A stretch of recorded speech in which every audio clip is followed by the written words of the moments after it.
North Lakhimpur বিশ্ববিদ্যালয়ৰ সভাকক্ষত বুধবাৰে জিলা ভিত্তিত কেৰিয়াৰ কাউন্সেলিং অনুষ্ঠানৰ আয়োজন কৰা হয়। উত্তৰ লখিমপুৰ নিয়োগ বিনিময়ৰ দ্বাৰা আয়োজিত এই কেৰিয়াৰ কাউন্সেলিং অনুষ্ঠানৰ শুভ উদ্বোধন কৰে নৰ্থ লখিমপুৰ বিশ্ববিদ্যালয়ৰ অধ্যক্ষ ডক্টৰ বিমান চেতিয়াই। লখিমপুৰ জিলা সহ নিয়োগ বিষয়া দৰথী গগৈয়ে আদৰণি ভাষণ প্ৰদান কৰা অনুষ্ঠানত বিশিষ্ট অতিথি হিচাপে উপস্থিত থাকে সহকাৰী আয়ুক্ত মৌচুমী বৰাৰ লগতে লখিমপুৰ জিলা পৰিষদৰ কাৰ্যবাহী বিষয়া তাপস জ্যোতি কলিতাৰ লগতে সমল ব্যক্তি হিচাপে উপস্থিত থাকে ৰাহিব আৰ আৱাল। এই কেৰিয়াৰ কাউন্সেলিং অনুষ্ঠানত জিলাখনৰ কেইবাখনো বিদ্যালয়ৰ আৰু মহাবিদ্যালয়ৰ পৰা প্ৰায় 400 ছাত্ৰ-ছাত্ৰী অংশগ্ৰহণ কৰে।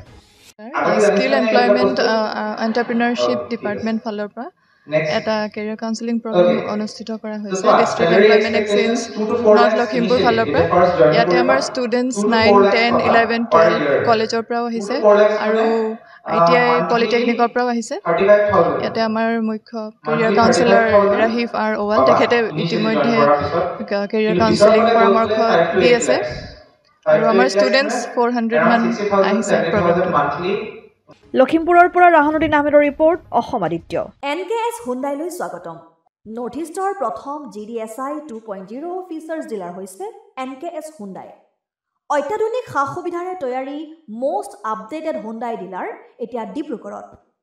আমাৰ NKS হুণ্ডাই ডিলাৰত open sales consulted room, customer ৰুমৰ লগতে পুৰণি গাড়ীৰ এক্সচেঞ্জ ফেচিলিটিও ৰখা হৈছে। ইয়াত সেলছৰ লগতে সাৰ্ভিস সেক্টৰৰ সুন্দৰ সুবিধা আছে। প্ৰয়োজনীয় সকলো এডভান্স টুলছ, হুইল বেলেন্সিং, এলাইনমেন্টৰ অত্যাধুনিক machine, post hydraulic lift, fully ট্ৰেইনমেণ্ট পাৱাৰৰ লগতে nitrogen gas filling facility, fully automatic car ৱাছৰ ফেচিলিটিও আছে। লগতে NKS হুণ্ডাই ডিলাৰে কাষ্টমাৰসকলৰ সুবিধাৰ্থে মোবাইল সাৰ্ভিস ভেনৰো ব্যৱস্থা ৰাখিছে, য'ত হাইড্ৰলিক লিফ্ট, ৱাছিং facility, wheel balancing, tyre pressure check কৰাৰ লগতে বহুখিনি সুবিধাই উপলব্ধ আছে। NKS হুণ্ডাইলৈ আহক আৰু সুবিধাসমূহ গ্ৰহণ কৰক।